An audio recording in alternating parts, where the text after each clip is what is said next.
Hey everyone, and welcome back to Ontario Cryptids.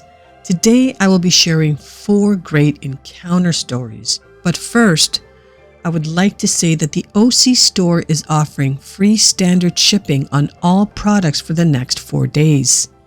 I have a variety of merchandise to choose from, so head on over to the store and start browsing. If you have an encounter story that you would like to share, then please forward your stories to OntarioCryptids@gmail.com. I would be honored to share your story with like-minded people. Now sit back and relax as we begin with today's episode.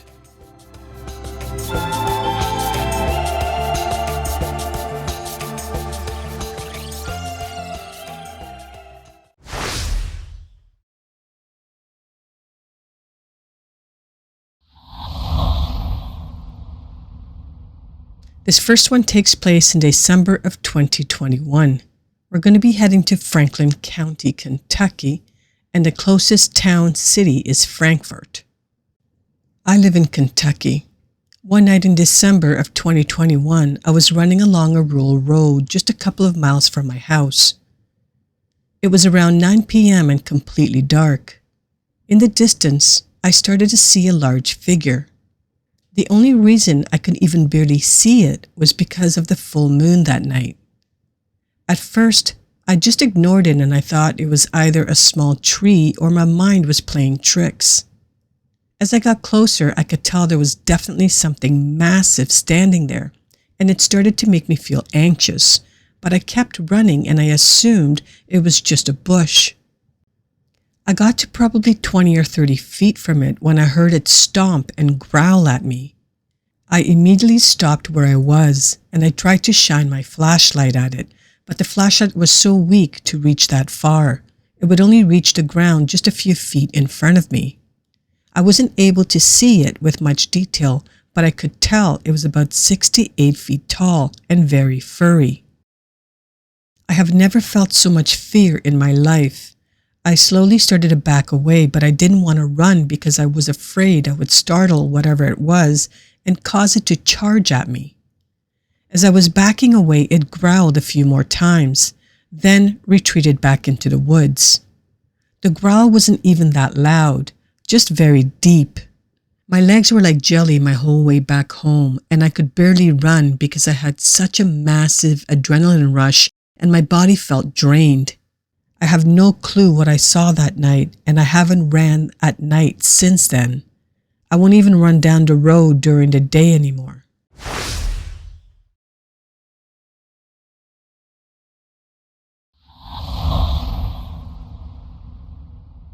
This next one takes place on January 1st of 2024. We're going to be headed to Cowley County, Kentucky. The closest town city is Murray. This story isn't a joke, trust me. I thought it was at first too. My boyfriend, 18, saw something he can't explain. It was New Year's Eve and he was driving home after our date, so it was around 1 a.m. I was lying in my bed scrolling on my phone when I got a call from him. I didn't think anything of it, assuming he was calling because he was bored on his drive home or something. I answered kind of half asleep when he told me he just saw something terrifying and he didn't know what to do. He said, "Listen, I know this sounds insane and I can't tell anyone because no one will believe me, but I'm scared." Something you should know about my boyfriend is he does not get scared often. He's rational. He views everything with statistics and science. He doesn't believe in the paranormal. I thought he was effing with me. He was trying to scare me or something. I told him to explain what happened. I was driving down interstate and I saw this deer, but it wasn't a deer. It was effing huge. At first, I thought it was a really big deer. But as I got closer, I realized deers don't get that big. Elk don't even get that big. It was at this point I realized he was telling the truth. His voice was shaken and he was talking frantically. I've never heard him that scared before. He continued. "It was hunched over. It looked like a man, a really big effing man. But it had deer antlers and fur all over it. I thought I was tweaking until I looked in my rearview mirror after I drove past it and it was still there and other cars were swerving away from it. That night, he didn't sleep. He kept a loaded gun by his bed and watched the security cameras around his house all night. Last night, we were talking about it again. As he was talking, his eyes were darting around. He would check behind us every 30 seconds or so. He gave me a better description of it. It stood about 8 feet tall. It looked like a man hunched over with hands on the ground. It had a human face and a massive deer antler. Standing upright, it probably would have been about 12 feet tall. It was covered in fur and stood deer-like. It was standing on the side of the interstate just watching the cars go by. Here's where the shit gets wild. His house is about a mile from the interstate, some woods separating them. He explored these woods before. He was telling me about a bridge in the woods that he's explored before, and it shouldn't technically be there. Every bridge in the state of Kentucky is registered with a serial number. This one wasn't. He described it like it looked brand new. There was no rust, the stone and metal were pristine, and there was no graffiti. Under the bridge, there was a tunnel, and this tunnel would logically be a drainage tunnel, but it was always bone dry. He doesn't know how long it is, but he knows it is at least 2 miles long. He said it's been a couple of years since he's been there and he doesn't want to go back. He thinks that this thing he saw is from there. He said the bridges are supposed to be registered, but it isn't in the Kentucky registry. Everything about the bridge is just wrong, and something about it reminded him of this thing he saw on the interstate. He told me there's only been one other experience in his life that was like this one. It was right before he turned 17 and he was out alone hunting in the woods. If you've never been hunting before, you can see the woods wake up around you. As the sun rises, the birds wake up and the squirrels come out and run around, and the deers come out for dinner since they're nocturnal. He told me this time nothing was there. The birds weren't chirping, there were nothing in sight. The leaves were still, there was no wind, everything was dead silent except the sound of his own breath. It was around noon and he decided something was off and he left to go home. He told me he didn't think much of it then, but now it genuinely scares him to think of that day. Has anyone ever seen anything like this before?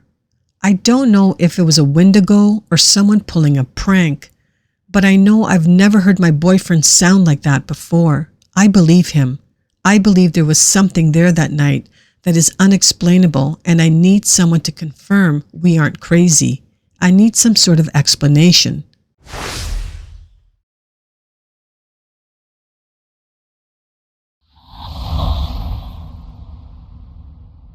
This one takes place in 1962. We're going to be heading to Pittsburgh County, Oklahoma. And this occurs near the town of McAllister. When I was about 4.5 years old, I was playing in my grandparents' backyard by myself.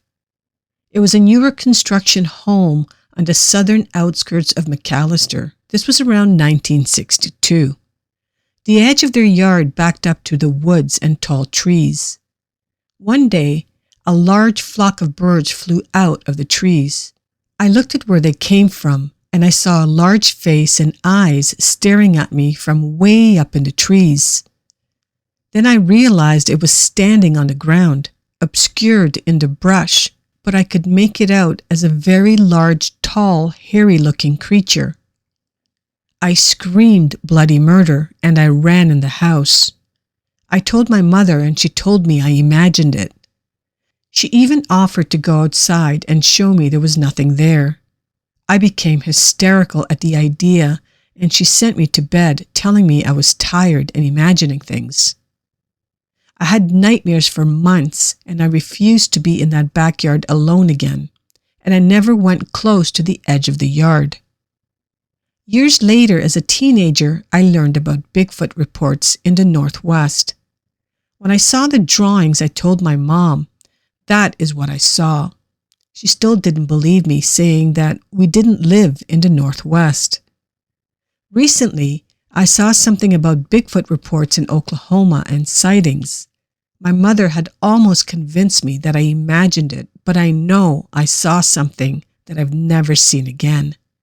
Not a gorilla and not a man. I still refuse to go hiking in the woods.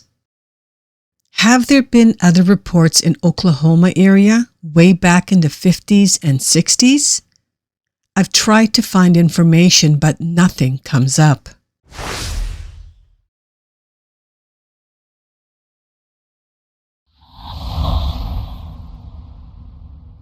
This next one takes place in July of 2023.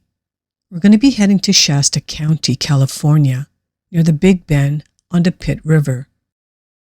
Dude, this gives me chills to write.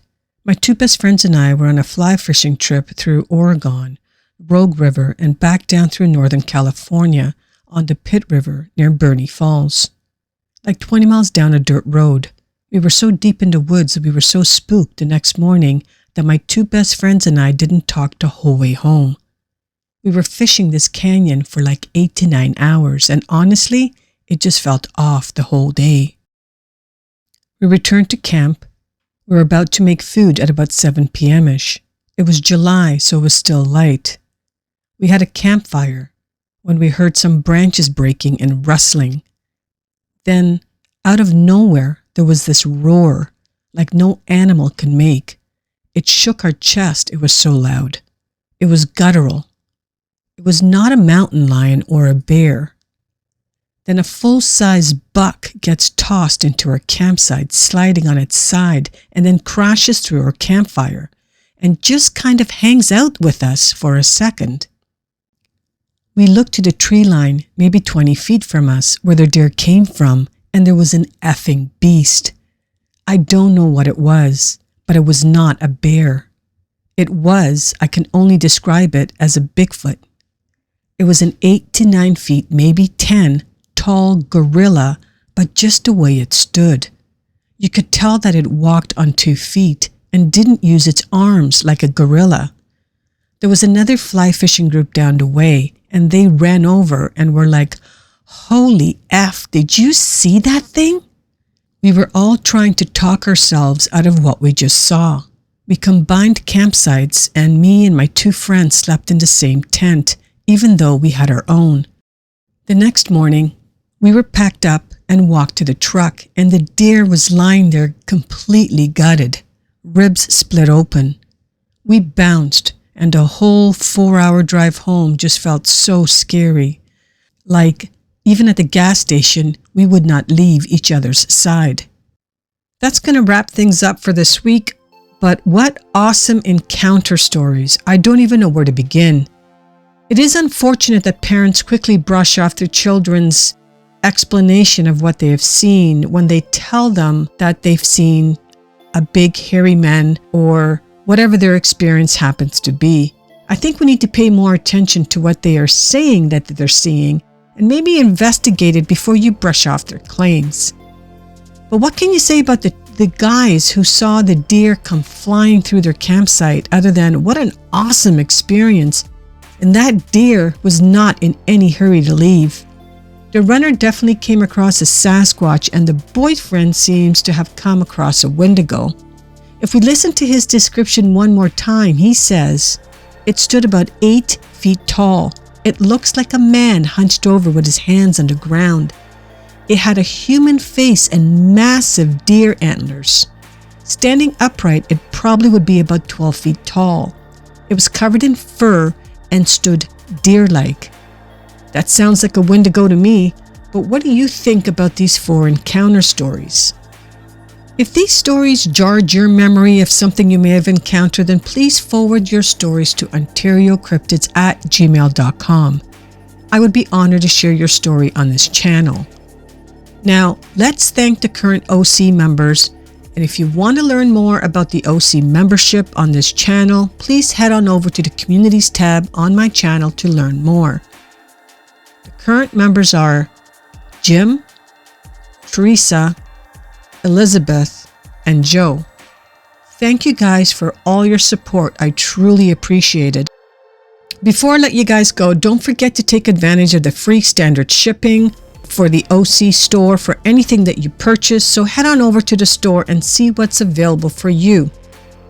Thank you all for listening until the end. I truly appreciate it. Please hit the like button on your way out and smash the subscribe button if you're new to my channel.